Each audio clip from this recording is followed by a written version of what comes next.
Since 2003, this is The Sports Source with your host, John Pennington.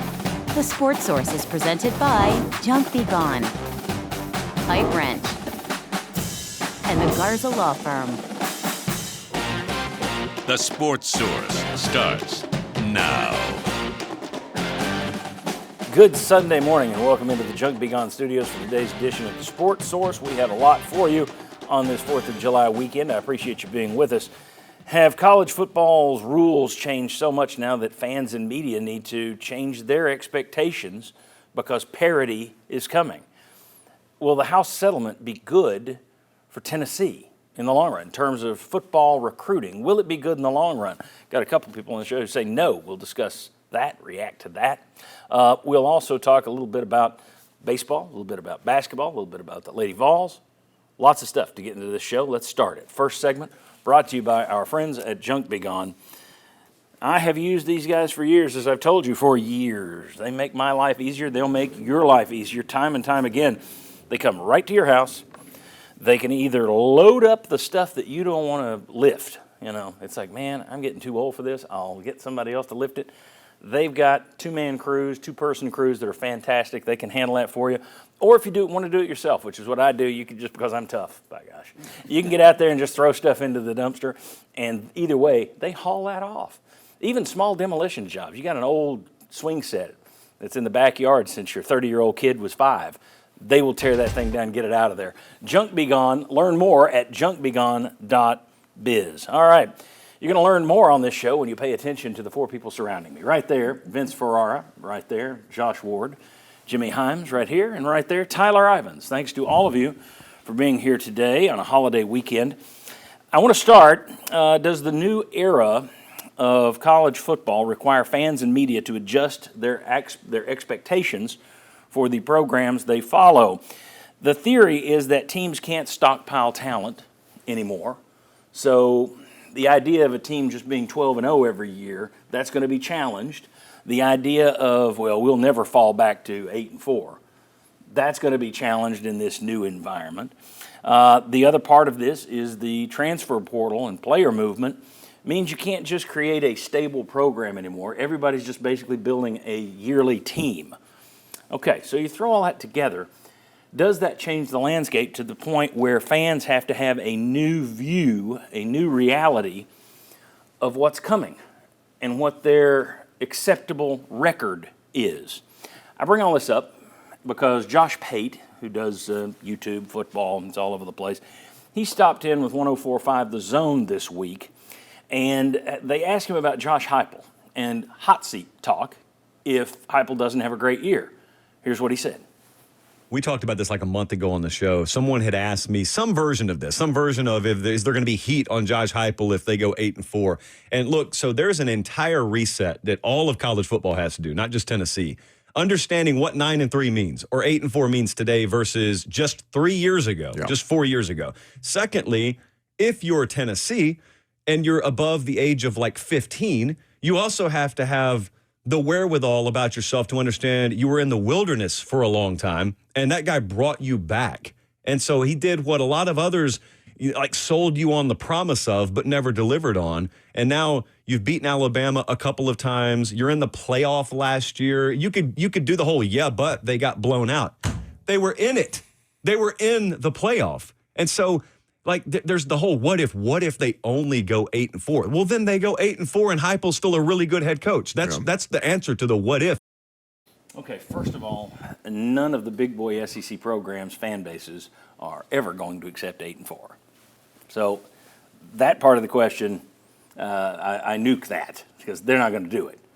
Josh, should they do it? Is this going to be closer to the NFL where teams rise and fall every year, closer to the NFL where the worst team can beat the best team on occasion? You saw it last year with Vanderbilt knocking off Alabama. Nobody expected that. Arkansas beats Tennessee. You see Georgia had a couple of losses. I mean, are we heading toward a new year, a new era of parity, or are you not buying that? Well, I don't think we're headed toward a big era of parity for the championship. I don't think we're going to go in and say, I think 10 or 12 teams can win the national championship. That's not going to happen. It's still going to be 2, 3, 4, maybe 5 teams, and then who has some injury luck, who has a better schedule. That will still come to it. But I think we'll see a lot of 8-4s and 9-3s. I think we'll see a lot of that. And it can again come back to schedule. Is your roster a little bit better? Do you avoid some injuries? Tennessee last year benefited from a more favorable schedule in the SEC. That got them to 10-2, and then Bama let one get away against Oklahoma. They fall back to 9-3.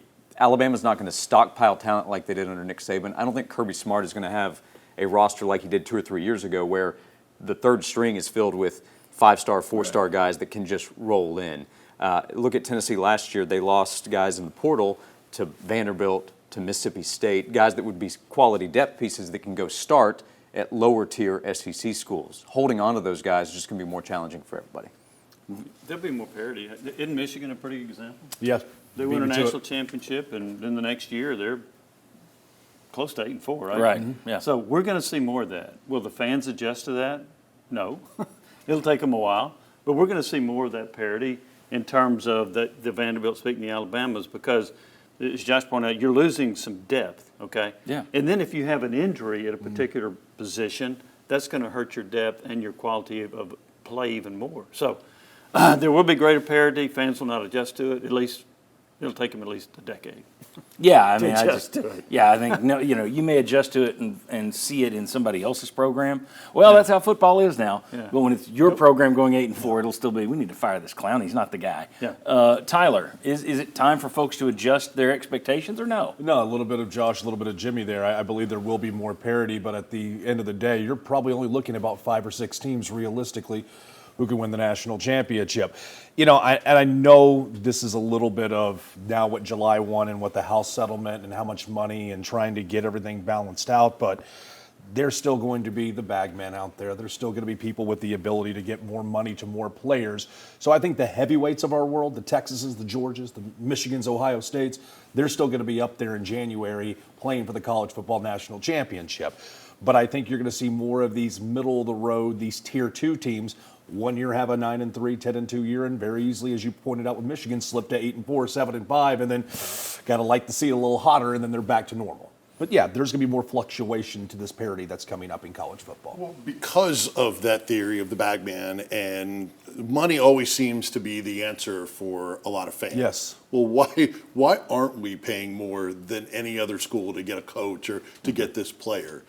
Because of that, the expectations will not drop. They should. And you guys laid out a lot of great reasons.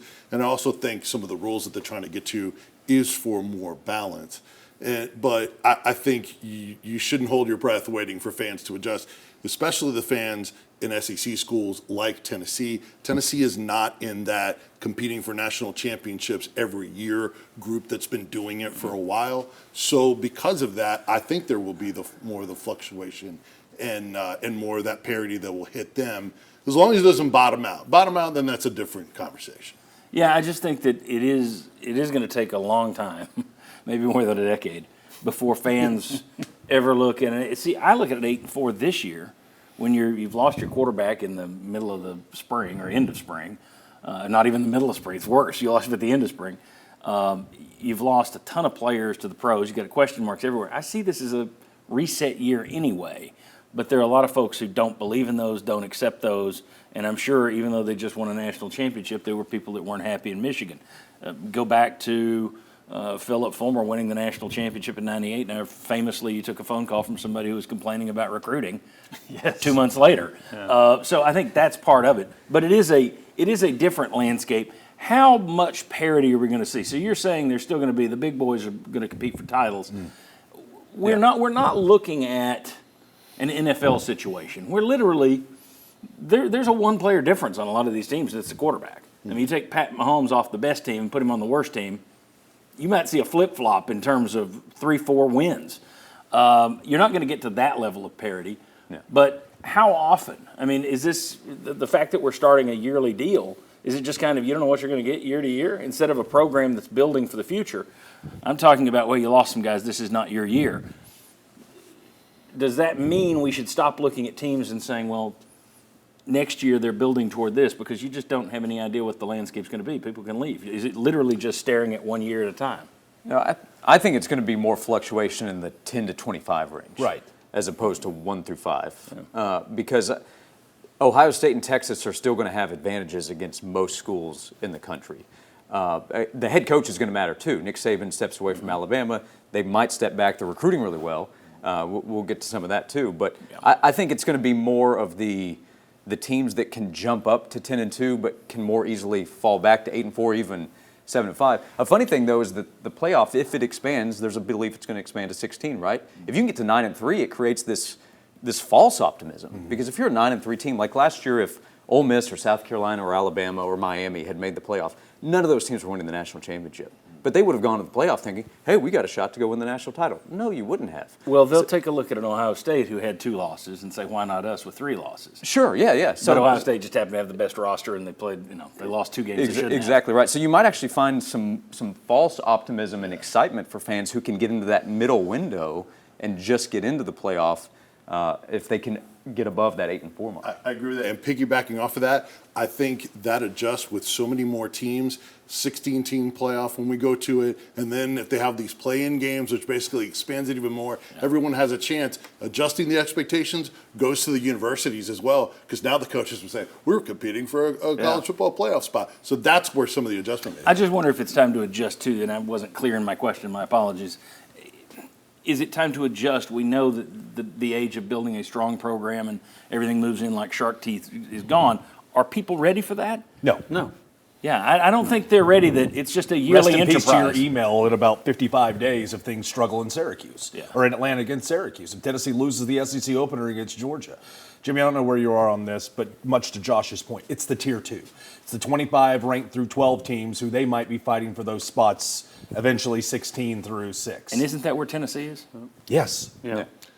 But realistically, they're not part of the Michigans, the Ohio States, the Oregons, the Texases. Those pockets are just deeper because of what they can do and what they will continue to be able to do. It's just those are the facts. Right? Well, I also think they got an advantage because they're one. It's easier to maintain it if you're there now. Exactly. Look at Alabama, just 5-star, 5-star, 5-star. Nick Saban's gone, but people still look at it and go, Alabama will get me to the pros. And that's a big deal because Alabama does not have huge NIL pockets. Right. They are not one of the bigger spenders. I'll let you finish. I would expand, in my opinion, the teams that are potential national championship teams. Because I do think, I can't rule out Clemson because they got somebody gets on a hot great run. quarterback. No. Yeah.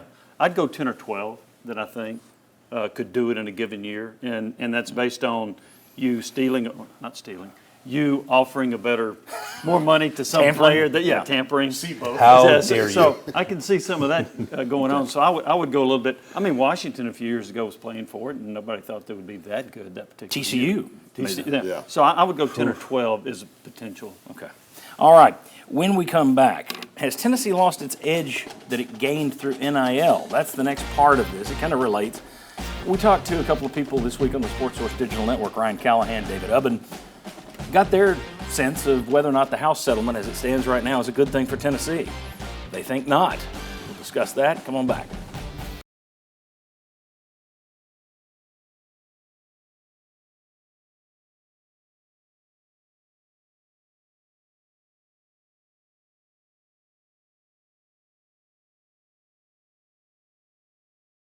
Welcome back into the Sports Source. This segment brought to you by A.G. Heins Company. Cultured stone, Nudura concrete forms, all sorts of cutting-edge building materials are available at A.G. Heins Company, right on Hines Street in downtown Knoxville and in Blunttville, if you're seeing this up in Upper East Tennessee.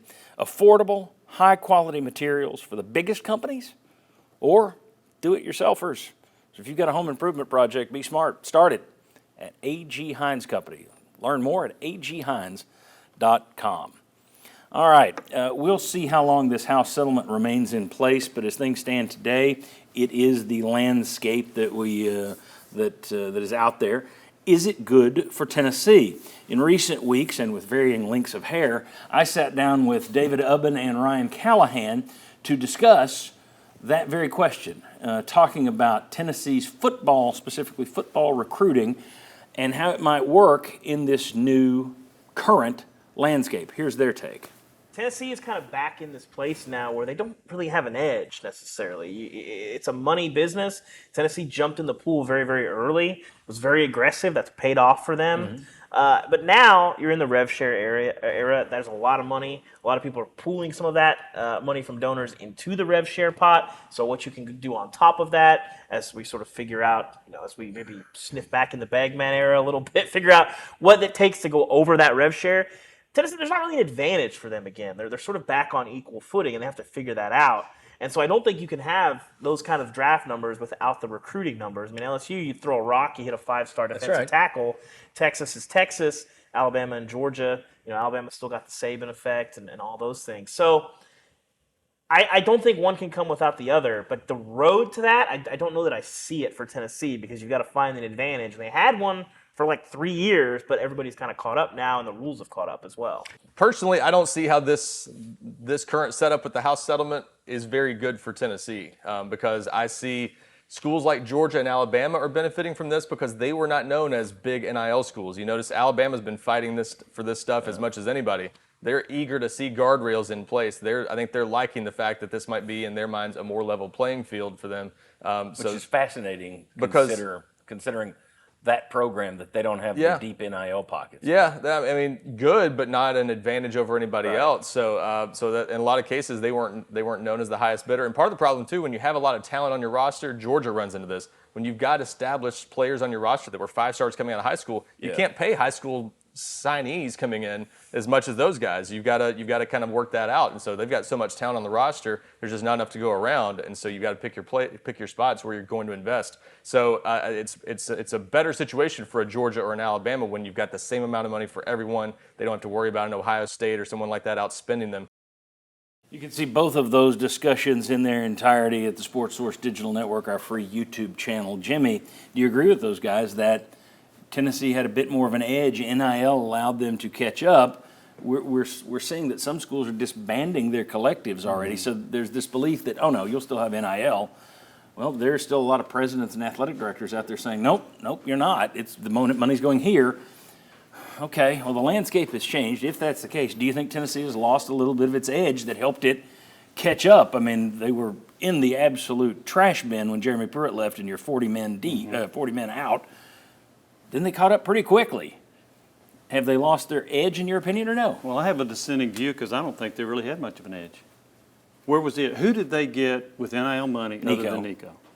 All right, who else was it? Well, David Sanders. David Sanders, Okay, but you had to overpay. Well, he hadn't done anything yet. Well, that's true. And you really had to overpay what Ohio State was offering. So the first year that Heupel turns the corner and wins 12 games, that wasn't NIL money that contributed to that.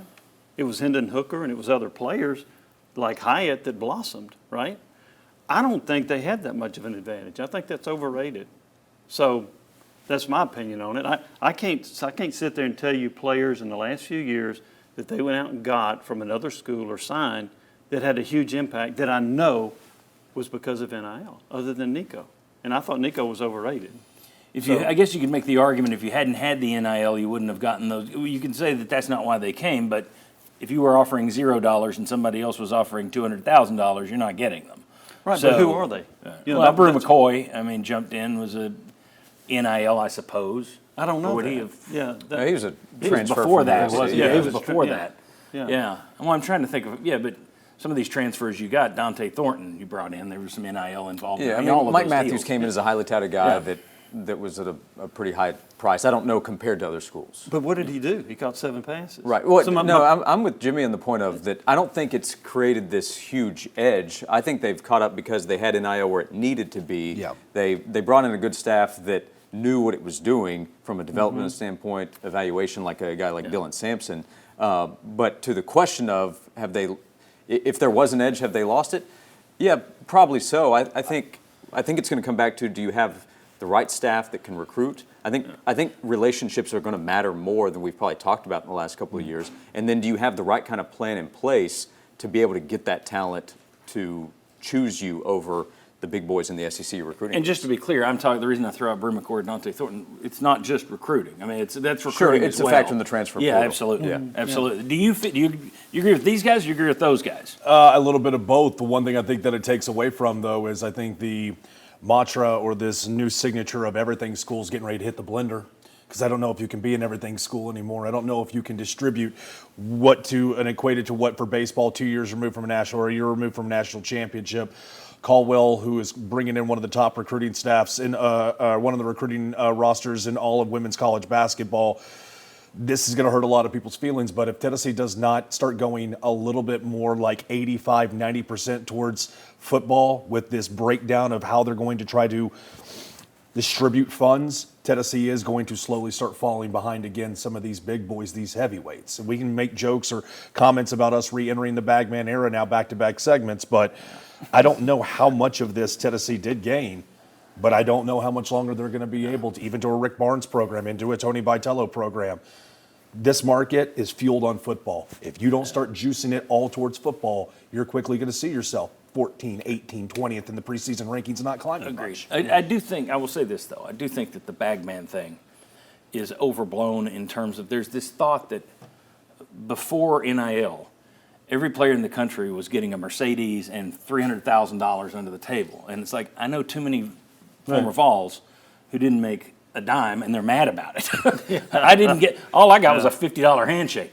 I think that you're right, that the Bagman, the reason everybody's saying it is for the biggest players, that is coming. But in terms of feeding an entire roster the way we are now through NIL, this guy gets a little, this guy gets a little, I don't think you're going to have enough bagmen to cover all that, especially if they're giving money to the school, which then comes back in revenue sharing. It's like, wait a second, so now I'm contributing here for the revenue share and, I'm contributing a double, you're wanting a double dose? So I think that's I might be off base on this, but I kind of look at what college football is going to be moving forward, much like to Major League Baseball. Now, those heavy hitters like the LAs, the New Yorks, and the Chicagos of the world, they're not always in the Fall Classic. They're not even part of the tournament when they get to the postseason. But they got the highest chances to get there from the word go based on what they're putting in to their salary caps at the beginning of the season. Roofs, ceilings, you decide where you want to be. Agreed. All right. When we come back, and by the way, in terms of recruiting right now, and the system's in flux at the moment, Tennessee was they went from 35th to 54th in the 24/7 rankings. Now they went to 12th, and now they're back down to 15. But they are in their usual 10 to 15 range where they typically are. All right, when we come back, who are the Vols' best players on this year's teams according to EA Sports? Normally I don't get into video game ratings, but I thought it would be an interesting look from an outsider. Who do they think has the most talent on this Tennessee roster? And there's one guy on there who I think shocked all of us. Come on back.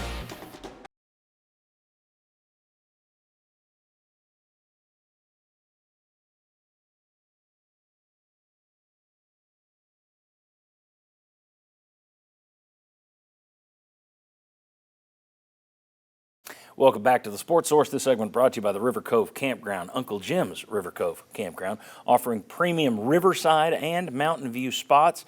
Whether you want tent camping or RV camping, you'll find no better spot than Uncle Jim's River Cove Campground. More amenities than a lot of hotels I've stayed in my life. Book your spot now at rivercovecampground.com. Visit that website. You're going to be very impressed by the stuff that they have available to you at that campground. All right. When it comes to the talent on this year's Tennessee football team, who better to tell us what's good and who's bad than EA Sports? And we just found out that you did the ratings for Tennessee in '98 for EA Sports? In the 90s, up into the early 2000s. So if you didn't like that's why I got rid of the game. Jimmy Himes. Jimmy Himes is in the game. Yeah. Never played it. He's in the game. All right, Tennessee, knowing that their players' grades will be in the college football 26 game, the EA hasn't released the grades yet, but Tennessee put out their top 6 players. All right, no surprise, the top, Jermod McCoy, cornerback, is the highest rated Vol at 94 on a scale of, 99, I guess? So 94, he was their highest. Not surprised by that. Again, I would feel better about it if he weren't coming off an ACL tear. Bingo. Next, second best player on the team, tight end Miles Kitselman with a 90 grade. Reactions? Solid. I think I think he's changed his his future with last year. He's one of the most productive returning tight ends in the league. So yeah, it makes some sense. I asked Miles that question last week at our sports fest. I said 90, and he said should have been higher. Of course it is. Of course it should have been Miles. Defensive end Josh Josephs is an 89. He's the third guy on the list. I like him. I think he's going to have a big year. All the stock on Joshua Josephs this year. Okay, next. You had 3 guys tied at 87. All right. Now, let me get 2 of these first. Cornerback, Boo Carter. Cornerback, Ricky Gibson, both 87, which means of your top 6 players, 3 of them are cornerbacks. Thoughts? We've been talking for years that, your secondary is a question mark. Good on now you, your Willie Martinez. 3 best players. Well, last year everybody 3 of thought your that it best was are going to be. Everybody thought that was going to be the end up flat tire that was going to cost Tennessee a lot of the positioning or the hopes of contending for a national championship, and it turned into a real luxury. And those 3 guys, one of which both wanted money. One of them said, I needed more to stay. The other one made it very public he needed more money. So good on the secondary and good on Willie Martinez for finding some players that can stick around. McCoy was better than I thought he'd be. Far year. better. Yeah. Okay, that leaves me with the other guy who had an 87. Running back Star Thomas. Now, they have seen more of him. They saw him at Duke, so that whoever that's an who does the grading now. I figured they had their own team. Maybe they're farming it out to some guy at Duke to grade the former Duke guy. And if they're just hiring schlubs like you, that doesn't give me great trust in it. I didn't last long. But I mean, the Star Thomas thing, I don't hear a lot of people talking about Star Thomas being your starting running back this year. No. Much less the tied for the 4th best player on the team with an 87. And then Bishop and Lewis with 84 grades. So it's not like they were basically tied or it's all of them very same rating. So there's a little bit of a gap there. I do think they're going off of production. So, yeah, I was surprised by that. It's actually not the most surprising grade. I guess we can get to that. What's your most surprising? Shamu. He's the 2nd highest rated offensive lineman for Tennessee. So Well, it'd be cool if he starts. well, and maybe that's an indication that they think he's going to start at right guard, but higher than Lance Hurd, who you expect to have a better year in year 2. Even obviously David Sanders, Wendell Moy Jr. Wendell Moy Jr. is the highest rated offensive lineman, but man, Umaroff 2nd, that surprised me. All right. Wow. Any other last? I have a feeling, and when they start sending out during the season, as somebody who does play this game occasionally, they send up updates through the system so that it will adjust the grading as the season goes. I think we should bookmark a couple of these ratings, and then we should compare and contrast when we get a couple of weeks into the season and see where we were. We may need to do that on the Sports Source Digital Network.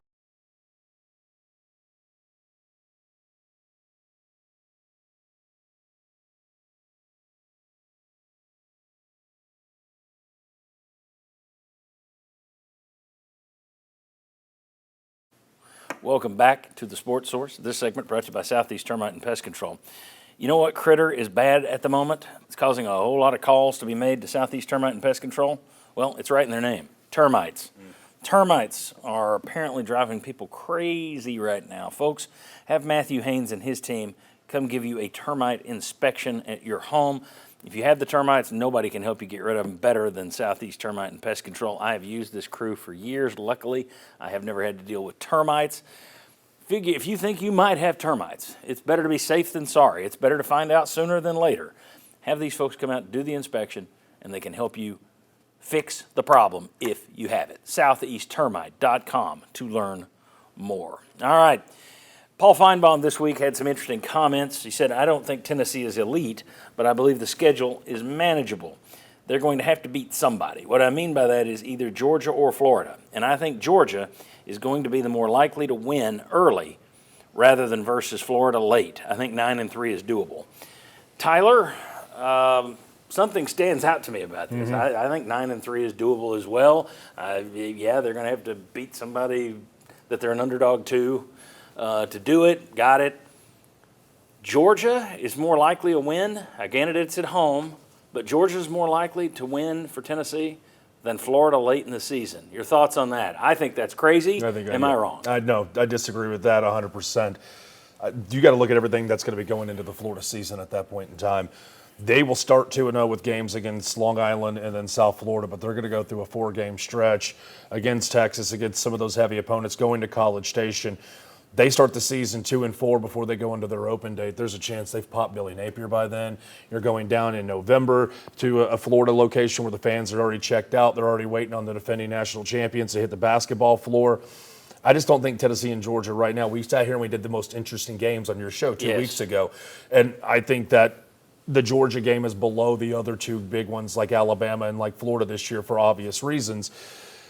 If they had a healthy Drummond McCoy, if they had a healthy Miles Kitselman, if Joey Aguilar had more than 106 days since he actually got feet on campus, then maybe we could put Georgia back on the table. We talked about it during the Sports Source Digital Network as well. That difference in the last 4 road trips for Georgia coming to Knoxville, best predictor of the future's the past. Yeah, it's 41 to 10. 41-10, yeah. So sorry, there's just a whole lot of factor in. I get what he's saying, 9-3's on the table, but not beating Georgia at the start of the SEC. Well, I would say this. We had that narrative about Florida going into last year. Yes. And they actually played better as the year went on. Sure did. You also gave some points why I think there's a little bit of validity to Georgia. Ooh, because so you agree with Feinbaum? I don't, but I'm just saying that it's in the conversation because the uncertainty of Drummond McCoy's health. What if he's not playing? Joey Aguilar may still need some time to learn how to operate this offense and not turn the ball over. Yeah, So those are things that put it in question. I'm sure part of it as well is Georgia uncertainty at quarterback also. But I think the overriding factor is I think Georgia is going to be a better team than Florida, home or away, time of the schedule. That's why I still think Georgia's more They've still got more talent right Yeah. now than Florida does. Even though, it's interesting, there was a top 35 player list done around the SEC. The Athletic did it this week. Georgia had 5 players top of the league. Florida had 5 players on the top 35 players list. Tied with Georgia for tops in the league. Josh, which is more likely, beating Georgia here early or beating Florida there late? Well, Tennessee's trying to do something it hasn't done in a long time with either one. It hasn't beaten Georgia anywhere anytime since Juwan Jennings' Hail Mary catch 9 years ago. It hasn't beaten Florida in Gainesville since 2003. So both are tall tasks when you look at the history, but I still look at Georgia's roster and think that's better overall, deeper. And to the Drummond McCoy point, Tennessee has questions that have to be answered. Tennessee, I think, is a team that you expect to be better as the season goes along, again, not knowing what will happen with injury luck and all that stuff. But with a young offense and a new quarterback, it's going to take time for that to come together as the season goes along. So I think winning on the road at Florida in November is still more likely than beating Georgia. Odds makers would agree as well. You can find lines on both games, and odds makers would say the same. The only thing I could add advantage Tennessee in that game, it will be Gunnar Stockton's first true road game. Took over in Atlanta for Carson Beck. They went neutral site against Notre Dame. Comes to Knoxville. It's the first time he's really going to look around and hear a crowd that's not going to be team-friendly for him. And that's big because you just don't know what the pressure is going to look like for a young guy at quarterback for Georgia. Well, does he Jackson Arnold? There you go. Great point. I also don't think they have to win one of those 2 games to get to 9-3. I mean, the toughest game would be Oklahoma, and then you take care of the rest of your business on the schedule. Now, I think it's interesting he didn't have Alabama in there.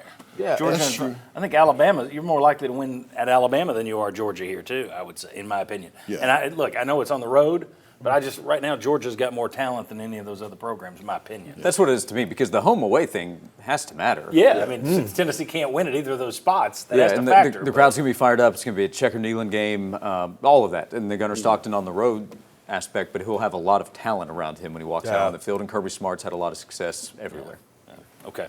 When we come back, when it comes to Joey Aguilar, are fans and media making an old mistake all over again? Is history repeating itself? We'll explain next. Come on back on the Sports Source.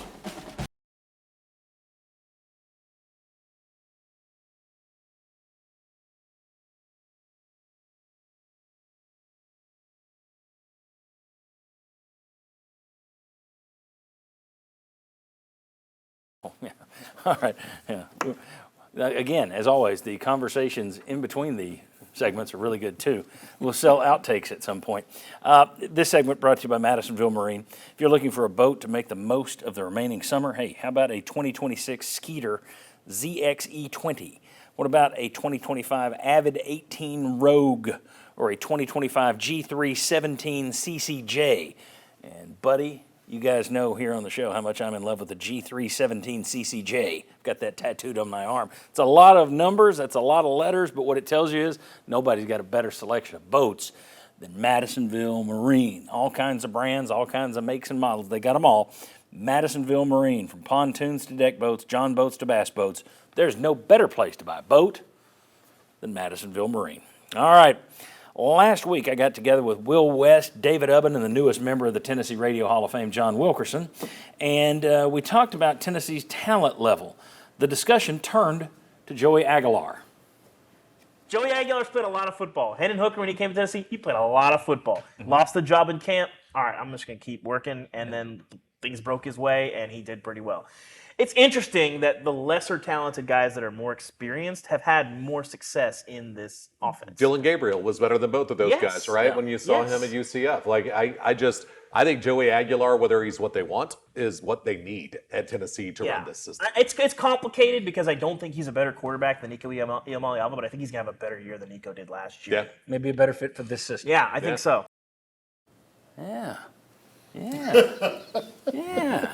Jimmy, I mean, Dave Clawson's offense, it's going to be fantastic. And wait. And it was. Wait till you see Jonathan Crompton. He's going to be so much better than Eric Ainge. And number Jarrett, 2 quarterback in the country. Oh, and Jarrett Garantano, number 2 quarterback in the country. Joe Milton, Nico. Is history repeating? Are we talking ourselves into something sight unseen? And Lucy's going to pull the football away again? Have you seen Joe Milton throw an orange?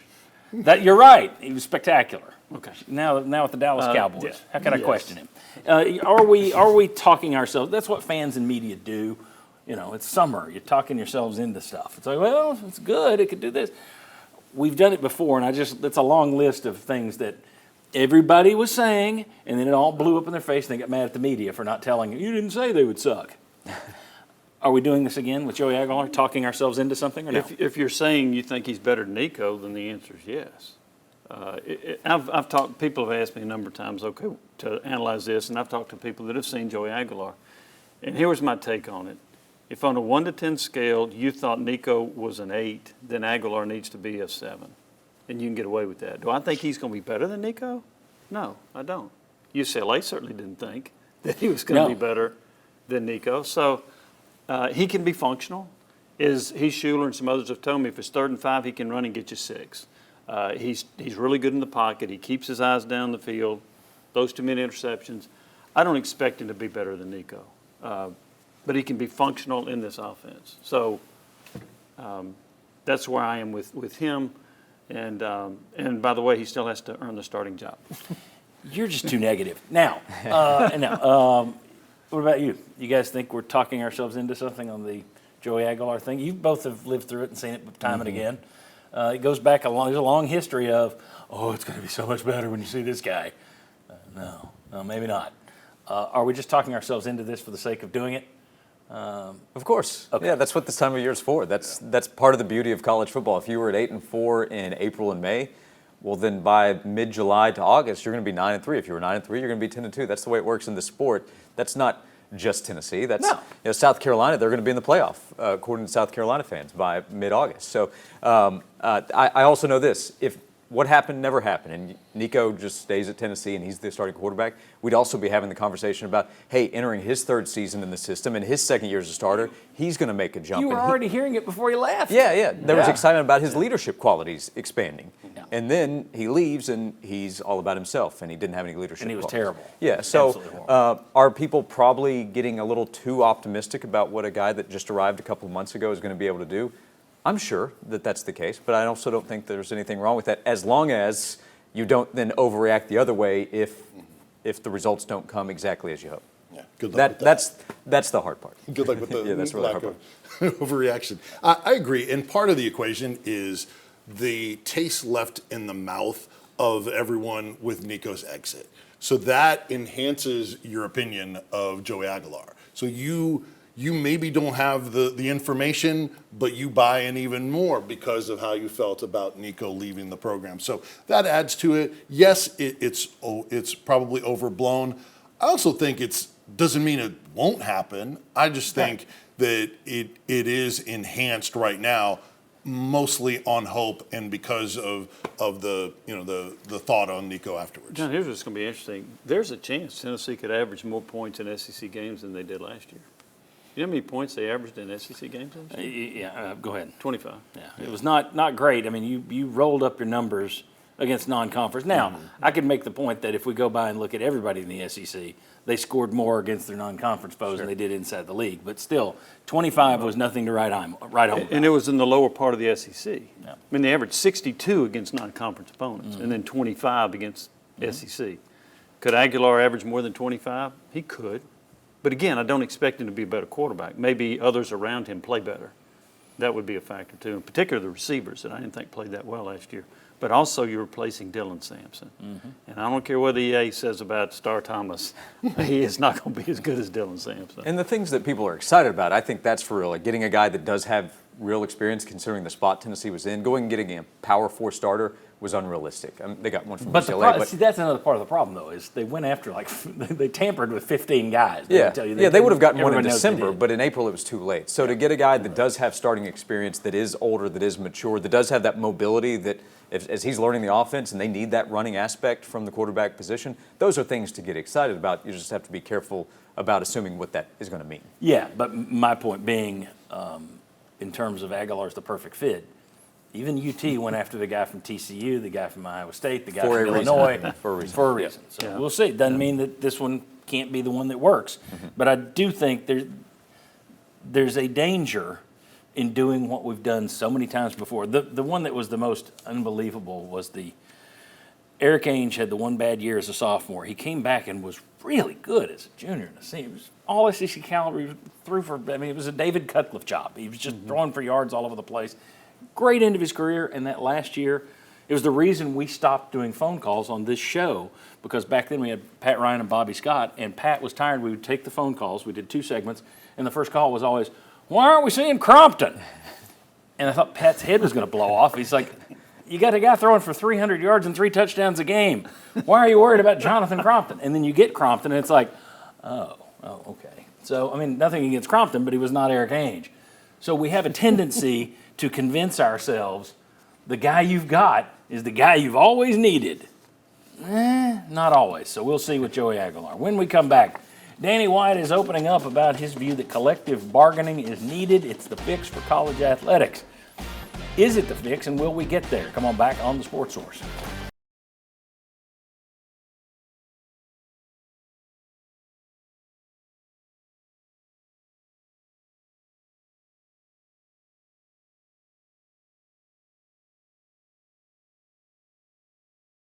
Welcome back to the Sports Source. This segment brought to you by Pipe Wrench, drain cleaning, plumbing, heating, and cooling.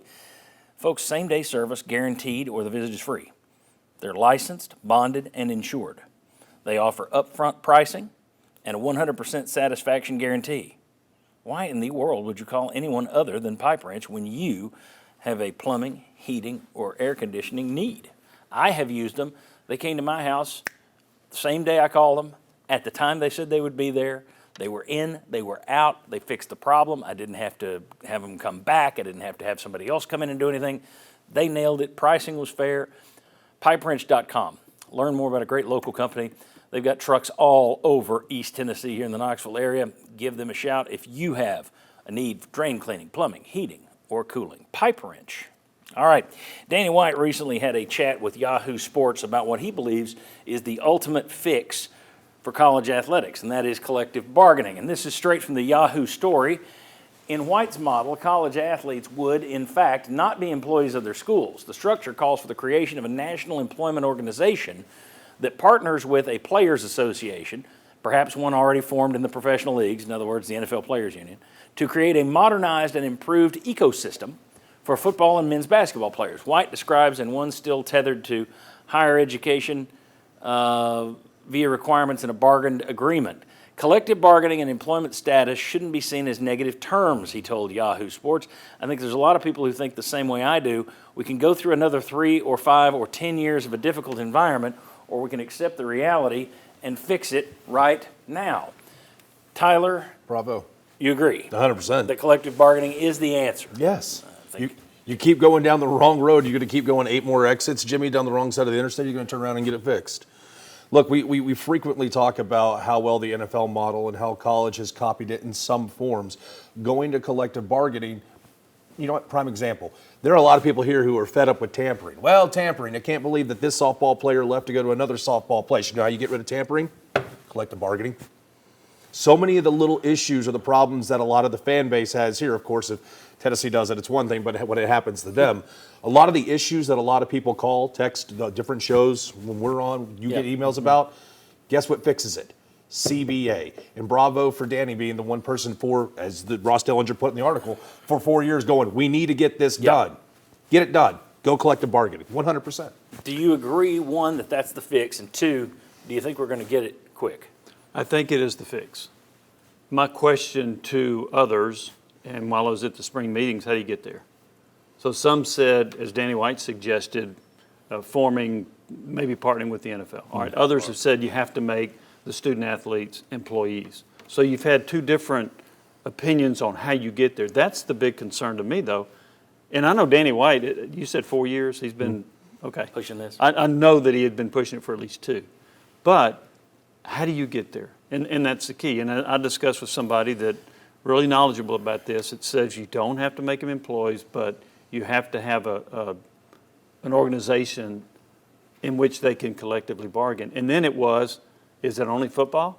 Is it football and men's basketball? Oh, yeah. What? How many are in this circle? Do you also go to women's basketball to do this? Track, where do you draw the line? Right, exactly. So I don't know. This person suggested you start with football and then go from there. That needs to be the guinea pig. Absolutely. It's an awfully big guinea pig, but if it works there, it works everywhere. Exactly. Yeah. I think it's the fix. I have no problem with just making employees. I know there's still this, we can't do that. I mean, would they have, if they're an employee, do they really have to go to school anymore? How many people out there that go to these games care? Who's sitting up there going, I hope he was at his chemistry class this week? No one cares. And you're to that point. So to me, I get it. You're just turning it into minor league sports. Mm-hmm. You did that the minute you started paying them. Mm-hmm. So it is minor league sports. And the thing that drives people crazy, drives me crazy, drives fans crazy, it's the player movement. Nobody cares about, I don't care that they're making money. Good for you. It's the player movement. It's the fact that they're making this here and then somebody comes and says, I'll pay you more to come over here. That's what annoys people, is the player movement. And if you can come up with anything that stops that, now we got a deal. Here's a contract, you've signed it. There you you go. stay for 2 years and you get this. That's the deal. I'm good with it, whether they're an employee or not. We hear so much from the people on our text line or the phone calls.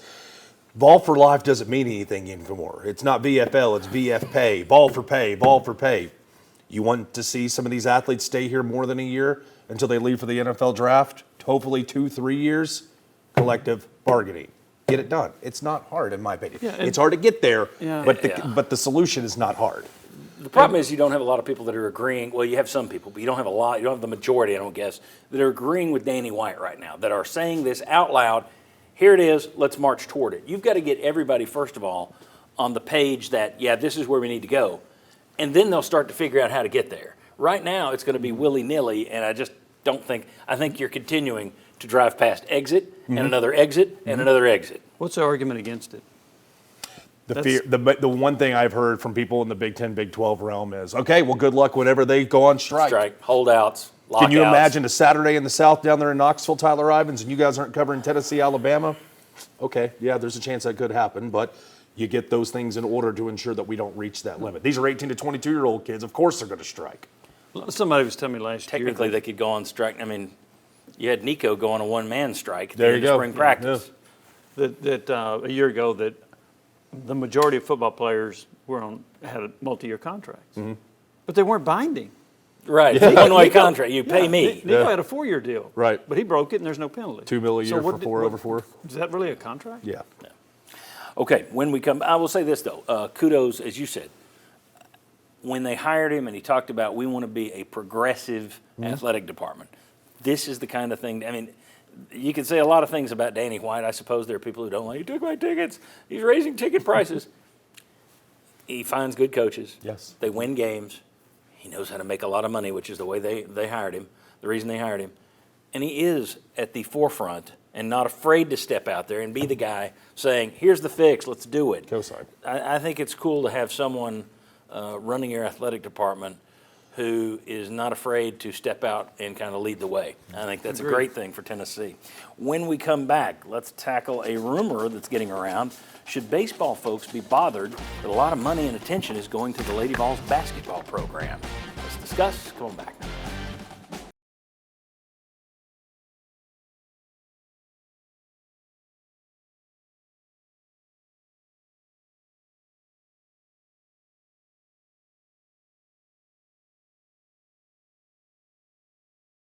Welcome back to the Sports Source. This segment brought to you by Safety Systems. Summer is the time for travel. I just got back in town after a weekend out of town and didn't have to worry a bit about what was going on here last weekend. That was a taped show last week. In case you're wondering, how I saw him. Yeah, it was a taped show, which is the one this year. You'll see that was taped.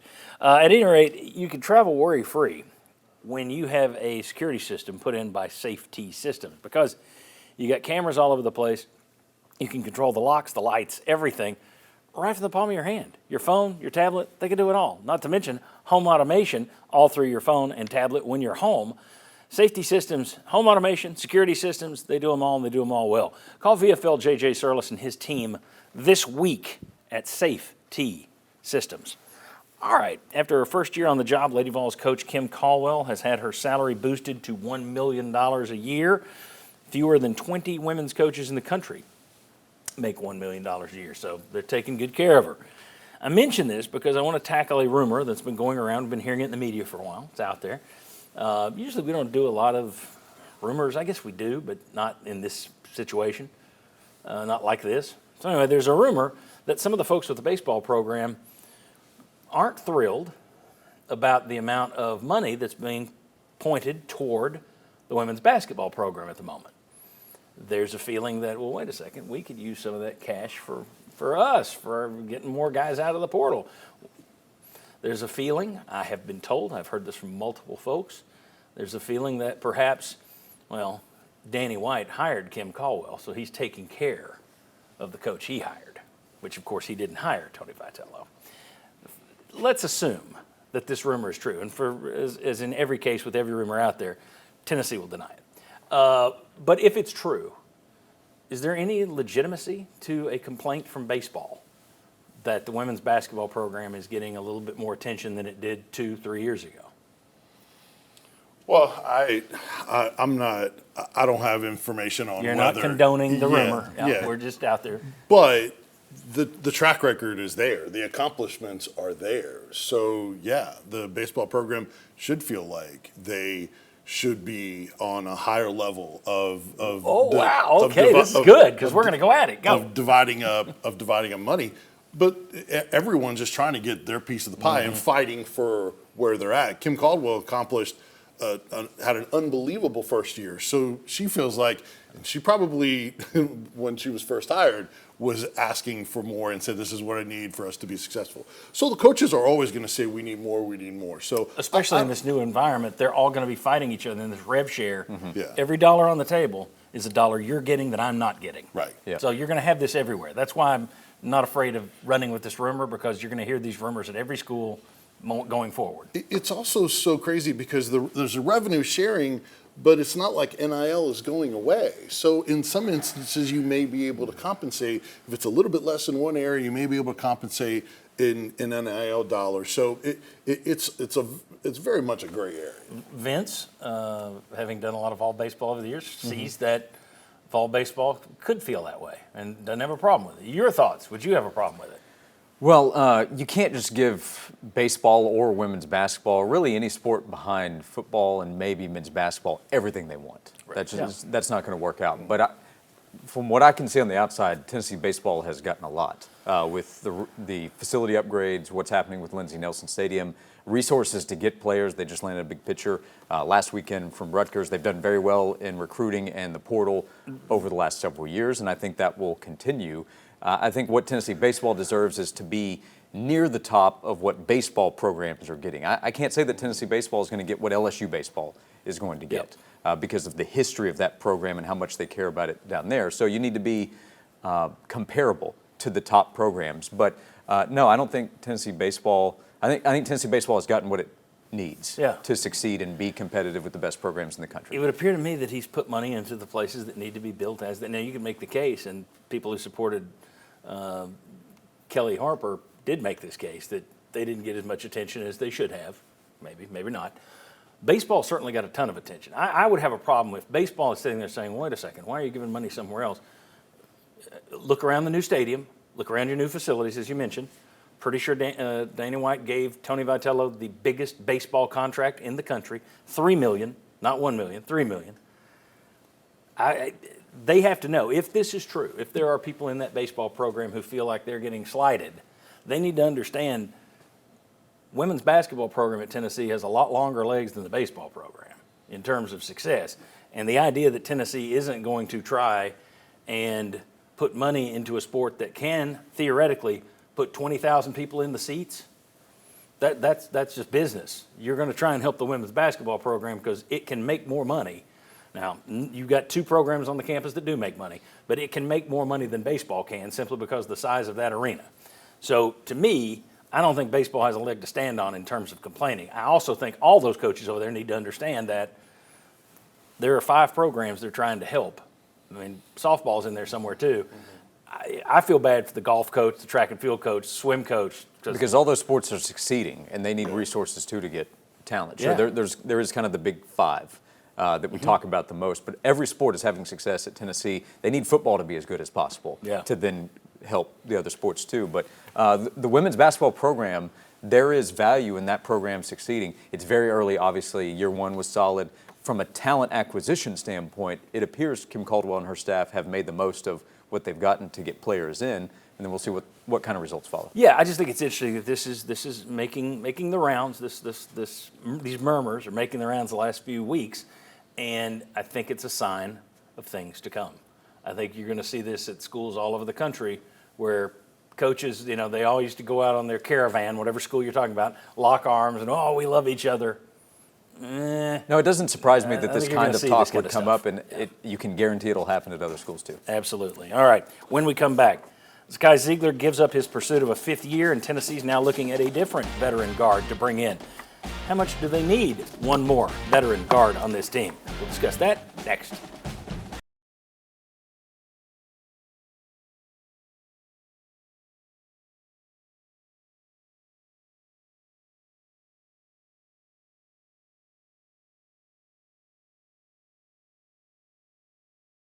Welcome back to the Sports Source. This segment is brought to you by Games and Things. Folks, just 2 more days remaining with a Palliser Independence Day promotion. Get up to 30% off. 30% off now through Tuesday when you buy selected Palliser home theater seats from Games and Things. I own 2 Palliser seats at my home. Loved them. And when I get my next 2, they will be Palliser. Love them. Get to Games and Things. You got 2 days. Tick, tick, tick, tick, tick, tick, tick, tick, tick. That's the clock. It's ticking. Yeah, that was impressive, wasn't it? I'm like the guy that was in Police Academy. I can do all of those sound effects. Get down there, the clock's ticking, Games and Things, or visit ourgameroom.com. But I suggest you get down there. 2 days, Palliser, 30% off. Okay, former Vol point guard Zakai Ziegler has dropped his pursuit of a 5th year of eligibility at Tennessee, but he is going to continue his case against the NCAA saying, you are costing me money. Okay, good luck to him on that one. He'll be playing in the NBA Summer League, it appears, with the Detroit Pistons. They haven't put out their full roster yet. I was looking last night. It's still not up, but that's where he's going to be, along with Chaz Lanier. Now Tennessee has hosted international Israeli guard Ethan Butler-Berg in the hopes of filling their final scholarship spot. Vince Ferrara, what's the level of need for one more guard? Obviously, that was the Ziegler spot, and without Ziegler, they're going to fill it, hopefully, with an international. How much do they need one more veteran guard? I don't think it's really high because of how much they've balanced the roster with 6 guards and 6 forwards right now, and how much they've improved the front court. I think they're a more balanced team than they have been.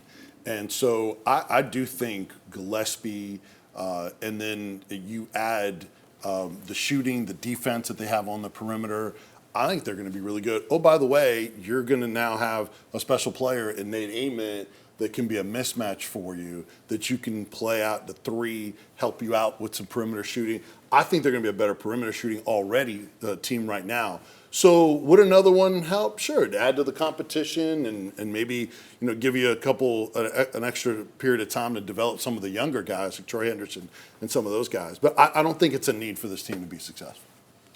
Well, I think to match what Tennessee's done the last couple of years, it could be pretty high. And that's with the unknown of what kind of development do we see out of a Bishop Boswell. Mm-hmm. If he can play at a much higher level, that helps the backcourt out a lot. But having to replace Lanier and then the scoring off the bench from Jordan Gainey, those are 2 big pieces in the backcourt. Obviously, what Ziegler has to do, I think Gillespie's a perfect replacement for having to replace Zakai Ziegler. But I still have a question about how consistent they'll be shooting on the perimeter. And we can ask that about a lot of college basketball teams, but I think that's especially the case with Tennessee. How much is that one more veteran guard needed, Tyler? No, I think they've already kind of checked both boxes. To me, the two big storylines going into Rick Barnes' offseason was, how are you going to replace Zakai Ziegler? You got Jacoby Gillespie from Maryland. Oh, wait, there's a chance you can get Zakai back. Just a luxury. But they develop a Bishop Boswell. If Bishop Boswell ends up continuing to climb where we think he needs to be and what he can develop into, there's a chance Tennessee's going to have one of the more, in my opinion, formidable backcourts, even with some of the guys like Boogie Flan and them who are moving from Arkansas over to Florida and some of those strong pieces. Bishop Boswell, to me, is the key to answer your question. It's great. It's fine. But it's not a need.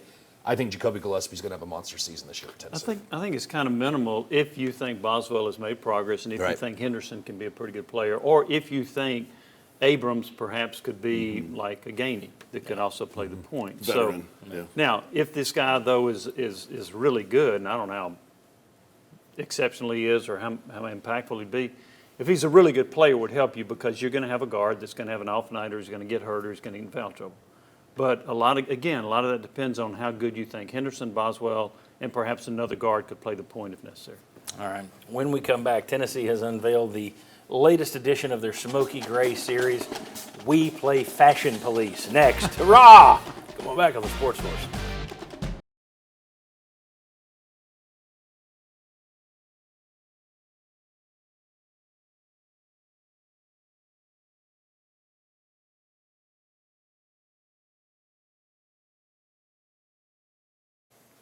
Welcome back to the Sports Source. This segment brought to you by the Sports Source.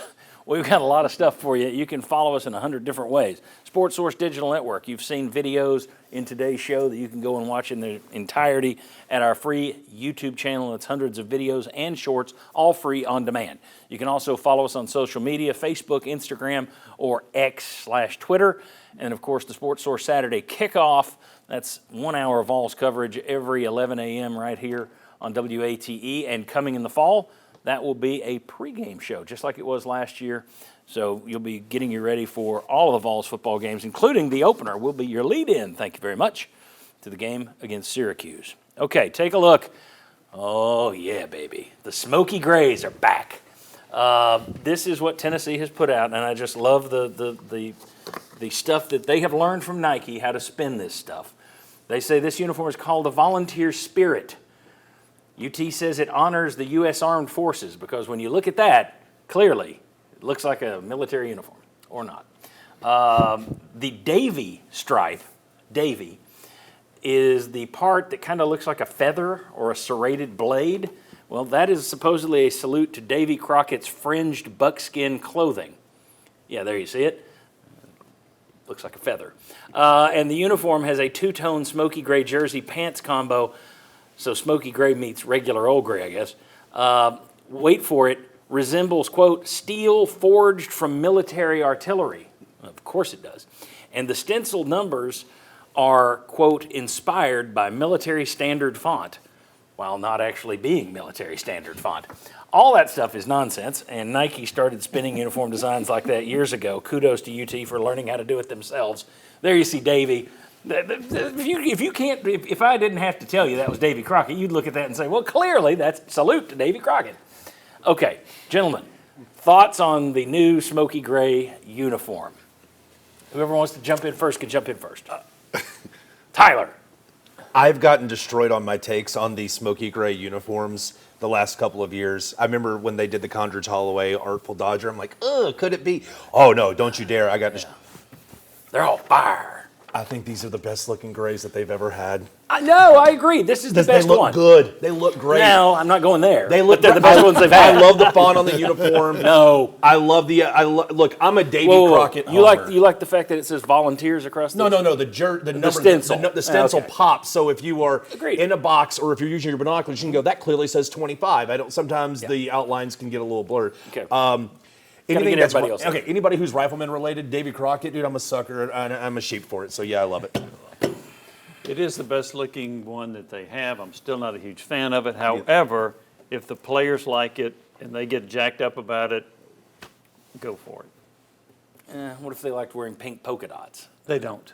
I've already polled. It's a nice dance Good, around that good. one. Jimmy's done some investigative reporting. Thoughts on these? I'm fine with it. The recruiting element is there. How much it really is the connection to. Isn't this what recruiting? I keep being told, it's all about cash now. So let's stop saying that it's about uniforms. Plus, they've done polls, and uniforms rank about 8th on kids' list as to why they pick a school. But go ahead. Yeah, no, but just from the. Sure, finish with that thought. I'm going to shoot it down before you even start. That's exactly right. You're not going to finish the sentence. Go. But no, as far as the look goes, I don't have a big deal. It's not a big deal to me. Their uniforms. It looks fine. How much it connects to the military, that's debatable. But it's still fine. Okay, can I get it running? My opinion's more in the gray, probably on this one. But No. Boo. Get out of here. No, not allowed. I think it's all a little busy, like with the accessories. I think the design of the jersey itself, I do like that. But you like the Davy stripe. I thought it was obvious it was a Davy stripe. Yeah, clearly. I'm like, it's some fringe up the buckskin. Clearly.